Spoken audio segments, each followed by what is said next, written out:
بسم الله الرحمن الرحيم الحمد لله رب العالمين إله الأولين والآخرين والصلاة والسلام على أشرف الأنبياء والمرسلين سيدنا ومولانا محمد بن عبد الله الأمين وعلى آله وصحبه أجمعين وعلى كل من دعا بدعوته واستنى بسنته واهتدى بهديه إلى يوم الدين. أما بعد فقد قال الله تبارك وتعالى في شأن حبيبه إن الله وملائكته يصلون على النبي يا أيها الذين آمنوا صلوا عليه وسلموا تسليما اللهم صل على سيدنا محمد وعلى آل سيدنا ومولانا محمد وبارك وسلم. جزا الله عنا نبينا محمدا صلى الله عليه وسلم بما هو أهله. اللهم صل على سيدنا محمد في اول واوسط واخر کلامنا. بزرگان محترم، برادران اسلام، دینی ایمانی بھائیوں،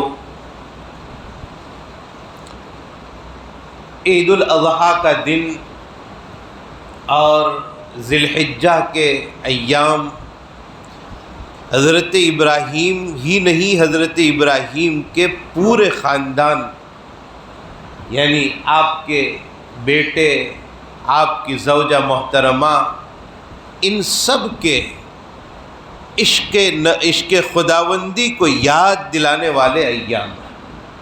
حضرت ابراہیم تو اللہ تعالیٰ کے عاشق تھے ہی، ایسے عاشق کہ جس وقت جو کام سپرد کیا جائے، اللہ کی طرف سے جیسا حکم آ جائے، جب آ جائے، حضرت ابراہیم وہ کام کرنے کے لیے تیار. لیکن آپ کی زوجہ حضرت ہاجرہ اور آپ کے صاحبزادے حضرت اسماعیل، ان حضرات میں بھی ایسی محبت بھری ہوئی تھی کہ حضرت ہاجرہ کو جب بے آب و گیاہ وادی میں چھوڑا جا رہا ہے تو وہ پریشان ہے کہ یہاں کیسے ہم رہیں گے. لیکن حضرت ہاجرہ کو جب یہ پتہ چلا کہ یہ حکم اللہ تعالیٰ کی طرف سے ہے، حضرت ہاجرہ پوچھ رہی ہے حضرت ابراہیم سے کہ آپ کہاں جا رہے ہیں، ہمیں تنہا چھوڑ کر کہاں جا رہے ہیں. تو حضرت ابراہیم علیہ السلام سے جب یہ پوچھا حضرت ہاجرہ نے کہ کیا اللہ کا یہ حکم ہے، تو حضرت ابراہیم نے جواب نہیں دیا ہے، صرف آسمان کی طرف انگلی کا اشارہ کیا ہے، جس کا مطلب یہ ہے کہ ہاں یہ اللہ کا حکم ہے. تو حضرت ہاجرہ نے جواب دیا اذن لا یضیعنا، تب تو اللہ ہمیں ضائع نہیں ہونے دیں گے. اللہ نے ہمیں یہاں رہنے کا حکم دیا ہے، اللہ ہمارا انتظام کریں گے. یہ بھی اللہ کے ساتھ حضرت ہاجرہ کی محبت کی دلیل ہے، اور محبت کو انہوں نے پورا کر کے بتلایا کہ اس جگہ پر رہے جہاں پانی نہیں تھا، کھانے کا نظام نہیں تھا، اور اس محبت کا نتیجہ اور محبت کا انعام بھی اللہ تعالیٰ نے عطا فرمایا کہ پانی کی تلاش میں حضرت ہاجرہ اگر دوڑی ہیں تو اللہ تعالیٰ نے یہ بتلا دیا کہ ہاجرہ تیرا یہ دوڑنا میرے عشق میں ڈوب کر، میری محبت میں ڈوب کر دوڑنا مجھے اتنا پسند آیا ہے کہ قیامت تک حاجی حج کرتے رہیں گے اور معتمر عمرہ کرتے رہیں گے. تیری یہ دوڑ میں ان کے لیے لازم کر دوں گا کہ حاجیوں کو دوڑنا پڑے گا، تیزی سے چلنا پڑے گا، اور معتمر کو عمرے کے وقت یہ تیزی سے چلنا ہوگا تاکہ ہاجرہ کی اس عمل کی نقالی ہوتی رہے کہ حضرت ہاجرہ یہاں دوڑی. عشق کا یہ انعام ہے، محبت کا یہ انعام ہے.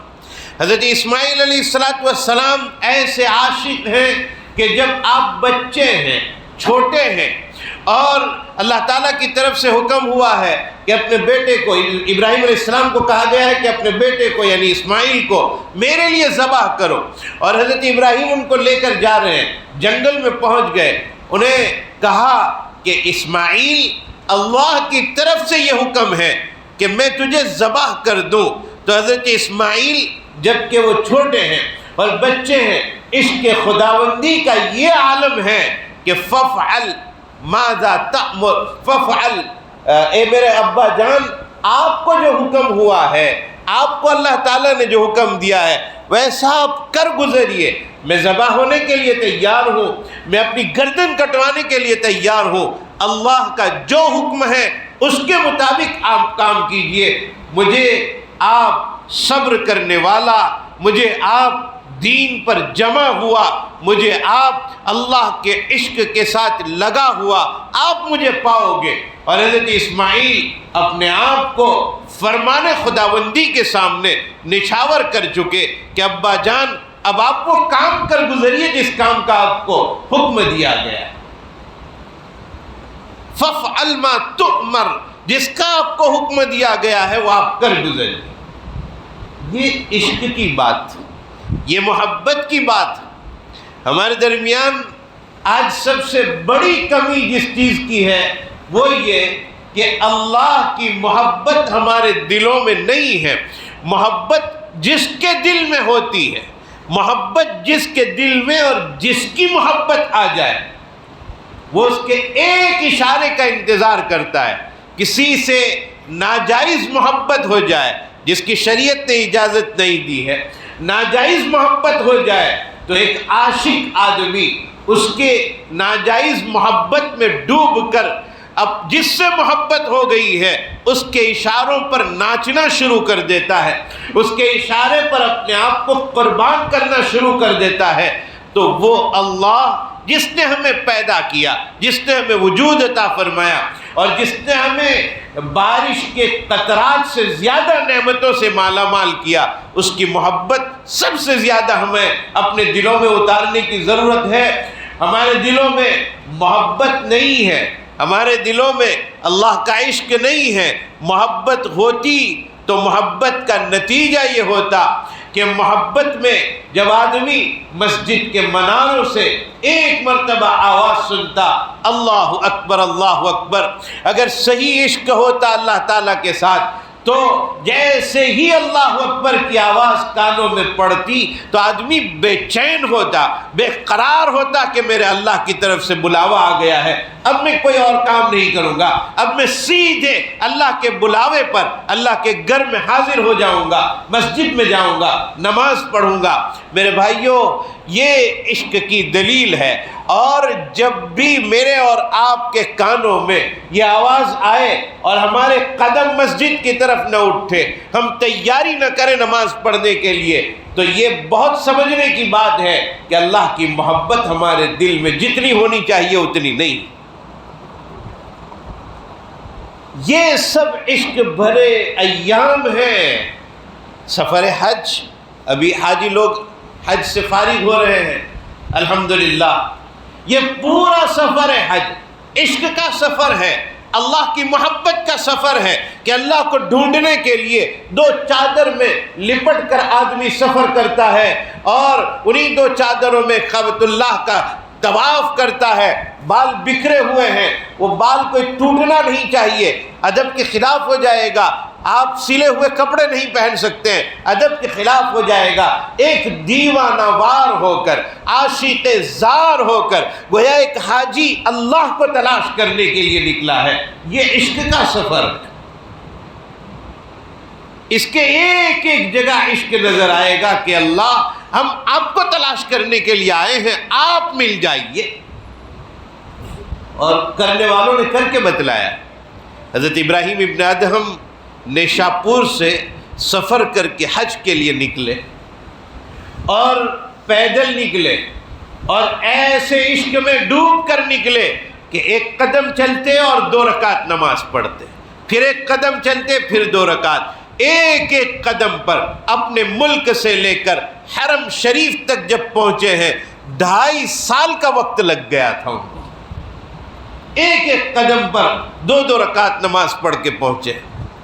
یہ عشق کہلاتا ہے، یہ محبت کہلاتا ہے. اور اللہ جسے محروم کر دے وہ کعبۃ اللہ کے دروازے پر پہنچ کر بھی حج نہیں کر پاتا.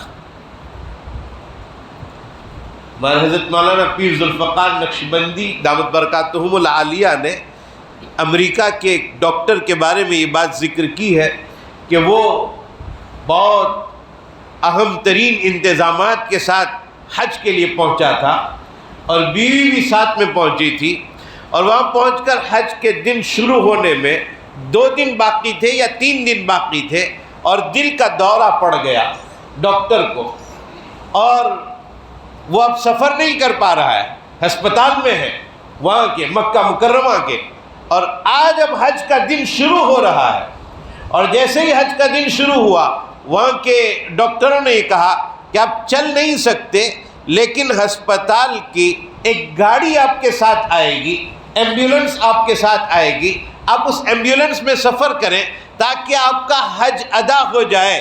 وہ کہنے لگا نہیں، مجھے اب نہیں جانا ہے۔ وہ ڈاکٹر تھا یا کوئی تاجر آدمی تھا، بہرحال مالدار آدمی تھا، وہ کہتا ہے مجھے حج نہیں کرنا ہے۔ کیوں نہیں کرنا ہے؟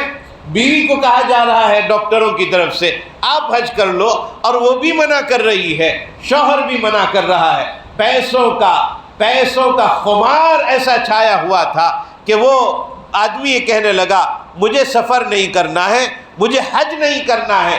میں جب مکے میں آ گیا تو اب اللہ نے مجھے ہارٹ اٹیک کیوں دیا، اس لیے مجھے اب حج نہیں کرنا ہے۔ اللہ کے خلاف بول رہا ہے۔ جب اللہ کی محبت نہیں ہوتی ہے تو اس طرح کے واقعات ہوتے ہیں۔ ایک ماں باپ اپنے بیٹے کو لے کر سفر کر کے گئے ہیں حج کرنے کے لیے، اور کعبۃ اللہ کے دروازے پر پہنچ گئے، اندر داخل ہونا ہے، حرم کے مسجد حرام کے دروازے پر پہنچ گئے، اندر داخل ہونا ہے، ماں باپ جا رہے ہیں اور بچہ کہہ رہا ہے مجھے نہیں جانا ہے، اندر نہیں جانا ہے، میں بے چین ہو چکا ہوں، میری طبیعت کچھ ناساز سی معلوم ہو رہی ہے، میں بیمار معلوم ہو رہا ہوں اپنے آپ کو۔ تو ماں باپ اندر گئے اور بیٹے کو کہا یہیں بیٹھ جاؤ، جب اچھے ہو جاؤ تو اندر آ جانا۔ جب ماں باپ طواف کر کے آئے، سعی کر کے آئے، بیٹا وہاں موجود نہیں تھا، کمرے پر آئے وہاں بیٹا موجود نہیں تھا، پتہ چلا کہ وہ دوبارہ سفر کر کے اپنے ملک چلا گیا۔ حرم محترم کے دروازے پر آنے کے باوجود اللہ کو اس کی لبیک پسند نہیں تھی، اللہ نے اسے محروم کر دیا۔ جو عشق میں ڈوب کر اللہ سے مانگتا ہے نا کہ اللہ آپ کے گھر کی زیارت نصیب ہو جائے، تو غریب لوگ حج بیت اللہ کے لیے جاتے ہیں، اور جس کے اندر محبت نہیں ہوتی ہے، وہ پیسے بہت ہوتے ہیں ان کے پاس، اللہ انہیں اپنے گھر کی زیارت نصیب نہیں فرماتے۔ یہ سارا معاملہ عشق کا ہے، محبت کا ہے۔ اللہ تعالیٰ اپنے گھر کی بار بار کی زیارت ہم سب کو نصیب فرمائے۔ میرے بھائیوں، حضرت ابراہیم کی پوری سیرت ہمیں جس چیز کا درس دیتی ہے اور جس چیز کا سبق دیتی ہے وہ یہ کہ اللہ کی محبت اپنے دل میں اتار لی جائے۔ آج کے اس دور میں جبکہ گناہ عام ہو چکے ہیں، آج کے اس دور میں جبکہ نفرتیں عام ہو چکی ہے، آج کے اس دور میں جبکہ کوئی کسی کا پرسان حال نہیں ہے، آج کے اس دور میں جبکہ رشتہ دار کا نہیں بن رہا ہے، آج کے اس دور میں جبکہ پڑوسی کا نہیں بن پا رہا ہے، ایسے دور میں اللہ کی محبت اگر پیدا کرنی ہے تو کیا کرنا ہوگا؟ ہمارے حضرت حکیم اختر صاحب رحمۃ اللہ علیہ نے بہت پتے کی بات لکھی ہے۔ حضرت رحمۃ اللہ علیہ فرماتے ہیں کہ ہوائی جہاز جو ہوتا ہے، پلین، یہ جب اپنے آپ کو اوپر لے جاتا ہے، پہلے یہ زمین پر ہوتا ہے، بہت تیزی کے ساتھ کچھ دیر دوڑنے کے بعد پھر وہ فضا کی طرف رخصت ہوتا ہے۔ اس کے اندر کون سی چیز کام کر رہی ہے؟ ایک تو یہ کہ اس کے اندر ایک باڈی ہے اور وہ باڈی چل رہی ہے، لوہے کی بنی ہوئی باڈی ہے اور وہ چل رہی ہے، اس کو طاقت کی ضرورت ہے اور وہ طاقت اس کو اوپر لے جائے گی۔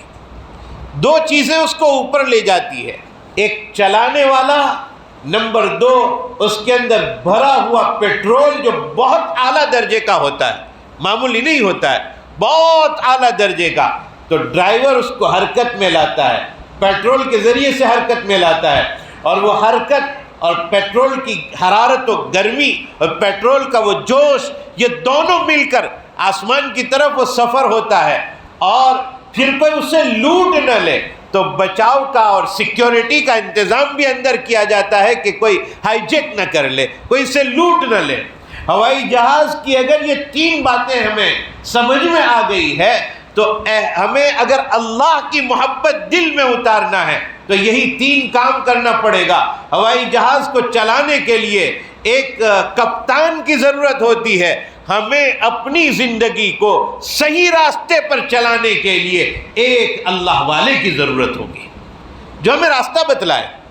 اہل دل حضرات بڑے بڑے ہر دور میں اہل اللہ موجود ہے، یہ کہنا غلط ہے کہ اب اللہ والے کہاں رہے۔ قرآن کریم کہتا ہے یا ایھا الذین آمنوا اتقوا اللہ وکونوا مع الصادقین، اے ایمان والو اللہ سے ڈرو اور نیک لوگوں کے ساتھ ہو جاؤ، سچے لوگوں کے ساتھ ہو جاؤ۔ آج اگر میری زبان یہ بولتی ہے کہ اب اللہ والے موجود نہیں رہے تو میں قرآن کی اس آیت کا انکار کر رہا ہوں۔ قرآن تو یہ کہتا ہے سچوں کے ساتھ ہو جاؤ، اور ہم قرآن کو یہ کہہ رہے ہیں کہ سچے موجود نہیں ہیں دنیا میں۔ قرآن جب تک رہے گا وہاں تک، اور دنیا کا نظام جب تک رہے گا وہاں تک اہل اللہ موجود رہیں گے۔ آخری وقت جب آ جائے گا، جب صرف مشرکین باقی رہیں گے اور ان پر قیامت واقع ہوگی، وہاں تک اہل اللہ موجود رہیں گے۔ اور جب قیامت قائم ہونے والی ہو اس سے پہلے ایک ہوا چلے گی جس میں سارے مومنین ختم ہو جائیں گے، اس منظر تک، اس احوال تک، اس وقت تک اہل اللہ باقی رہیں گے۔ تو قرآن کہتا ہے سچوں کے ساتھ ہو جاؤ۔ اللہ کی محبت پیدا کرنے کے لیے ان لوگوں کے ساتھ ہونا پڑے گا جو اپنے اندر اللہ کی محبت پیدا کر چکے ہیں، ان کی صحبت میں رہیں۔ صحبت اثر پیدا کرتی ہے، صحبت اثر پیدا کرتی ہے۔ آپ اگر تھوڑی دیر کے لیے اپنے موبائل میں کسی ناجائز چیز کو دیکھیں، لوگ دیکھ رہے ہیں، کمروں میں چھپ چھپ کے دیکھ رہے ہیں اور دوستوں میں بیٹھ کے دیکھ رہے ہیں، چند منٹوں کے لیے اگر کوئی آدمی کسی کا لیکچر سنتا ہے، اگر کوئی آدمی کسی ہیرو کی باتیں دیکھتا ہے، اگر کوئی آدمی کسی ایکٹر کے کوئی خاص طریقے دیکھتا ہے، تو چند منٹ دیکھنے کے بعد اس جیسا بننے کی آدمی کوشش کرتا ہے، اس کی بات میں ویسی باتیں آنے لگتی ہے کہ میں بھی ویسا بن جاؤں۔ اگر یہ غلط لوگ ہمارے اندر اثر پیدا کرتے ہیں وہ بھی موبائل کے راستے سے، تو اہل اللہ کی صحبت میں اگر ہم رہیں گے تو کیا اہل اللہ کی بات ہمارے اندر اثر نہیں کرے گی؟ اہل اللہ کے ساتھ رہیں، بڑے لوگوں کے ساتھ، نیک لوگوں کے ساتھ، جن کا دل اللہ سے وابستہ ہو چکا ہے، جن کا دل اللہ سے متعلق ہو چکا ہے، ان کے ساتھ رہیں۔ تو پہلی چیز، جیسے ہوائی جہاز کو چلانے کے لیے کپتان کی ضرورت ہوتی ہے، ویسے ہماری زندگی کے پہیے کو صحیح چلانے کے لیے اہل اللہ کی صحبت ہونی چاہیے، ان کے ساتھ رہیں۔ نمبر 2، ہوائی جہاز کے لیے جیسے پیٹرول کی ضرورت ہوتی ہے، ہماری زندگی کو صحیح بنانے کے لیے جو پیٹرول کا کام کر سکتا ہے وہ اہل اللہ کے دل ہیں۔ ان کے دلوں کی توجہ جب ہماری طرف ہوگی تو انشاءاللہ ہماری گاڑی تیزی کے ساتھ آگے چلے گی، تیزی کے ساتھ آگے بڑھے گی۔ ان کا تعلق اختیار کیا جائے، ان کی صحبت میں رہا جائے۔ کبھی ایسا ہوتا ہے کہ کسی اہل دل سے ملاقات ہو جائے، آنے واحد میں چند لمحوں میں آدمی اللہ کا ولی بن جاتا ہے۔ دہلی میں ایک بزرگ گزرے ہیں جن کا نام حضرت خواجہ باقی باللہ رحمۃ اللہ علیہ، بڑے آدمی گزرے ہیں خواجہ باقی باللہ۔ ایک مرتبہ اپنے گھر میں تھے اور اچانک 10-15 آدمی مہمان بن کر آئے، اور گھر میں کھانے پینے کا کوئی نظم نہیں تھا، کوئی چیز موجود نہیں تھی، اور خواجہ صاحب پریشان ہو رہے تھے۔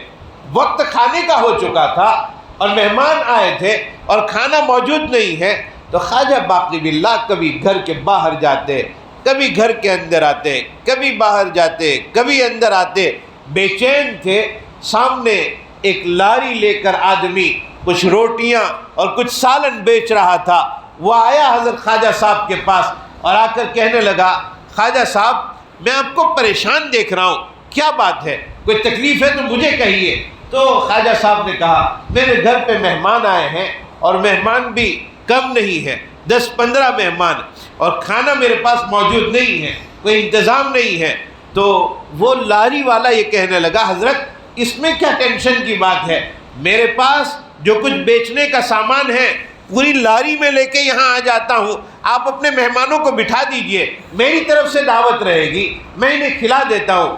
خواجہ صاحب نے دسترخوان بچھانے کا انتظام کیا، وہ روٹی بیچنے والا آ گیا، روٹیاں رکھ دی گئی، سالن رکھ دیا گیا، مہمانوں کو بٹھا دیا گیا، کھانا کھا لیے، اور کھانا کھانے کے بعد فارغ ہو کر وہ مہمان رخصت ہوئے، روانہ ہوئے۔ خواجہ باقی باللہ رحمۃ اللہ علیہ نے اپنے اس دوست کو، اپنے اس ساتھی کو، اپنے اس محبت کرنے والے کو اپنے گھر پہ بلایا اور بلا کر کہا، تو نے اے لاری میں کام کرنے والے، اے روٹی بیچنے والے، تو نے میری عزت رکھ لی، اللہ نے تجھے میرے پاس بھیج دیا، آج میں تجھ سے کہتا ہوں تو مانگ، میں تو جو مانگے گا اللہ سے دعا کر دوں گا، اللہ تجھے نصیب فرما دیں گے۔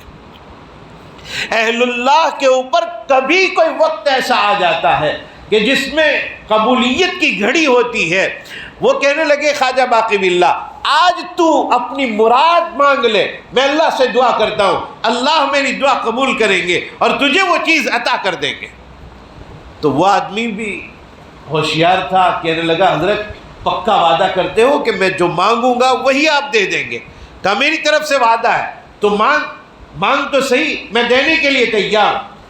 تو کہنے لگا حضرت پکا وعدہ؟ کہا پکا وعدہ۔ کہا مجھے کچھ نہیں چاہیے، مجھے یہ چاہیے کہ مجھے آپ جیسا بننا ہے، جیسے آپ ہیں ویسا مجھے بننا ہے۔ تو خواجہ صاحب نے کہا نہیں یہ نہیں، کچھ اور مانگو۔ کہا نہیں، آپ نے وعدہ کیا ہے کہ جو مانگیں گے وہی دے دیں گے۔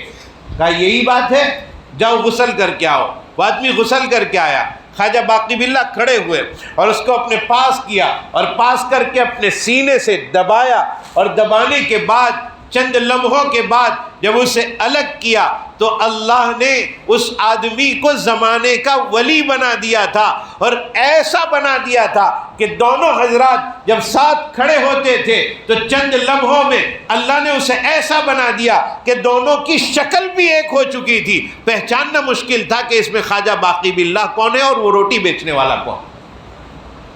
تو کبھی کسی اللہ والے کی توجہ پڑ جائے، کامل اللہ سے دعا کرنی چاہیے، اے اللہ اہل اللہ کی معرفت اور اہل اللہ کی پہچان ہمیں نصیب کر دیجئے، ہم پہنچ جائیں ان تک، ہمیں پہنچنے کی توفیق عطا فرما دیجئے، ہم اپنا ہاتھ ان کے ہاتھ میں رکھ دیں اور ان سے التماس کریں، درخواست کریں کہ آج سے آپ جیسے کہیں گے ویسے ہم زندگی گزاریں گے، تو انشاءاللہ اطلاع اور اتباع کا جو راستہ اختیار کیا جاتا ہے، اطلاع کا مطلب یہ ہے کہ اللہ والے کے سامنے جا کر یہ کہے میرے اندر یہ برائیاں ہیں، میرے اندر حسد ہے، میرے اندر کینہ ہے، میرے اندر بغض ہے، میرے اندر عداوت ہے، میرے اندر بدنظری کی عادت ہے، یہ اطلاع ہے۔ اور اس کے بعد بزرگ جو کہے اس کا اتباع کیا جائے، اہل اللہ جو کہے اس کا اتباع کیا جائے۔ اگر یہ طریقہ اختیار کیا جائے تو انشاءاللہ اللہ تعالی ہر جانب کامیابی عطا فرمائیں گے اور اللہ اپنا قرب نصیب فرمائیں گے، آدمی زمانے کا ولی بن جائے گا۔ اور تیسری چیز، ایک تو یہ کہ آدمی کو سفر کرنے کے لیے کپتان کی ضرورت، اللہ والے کو۔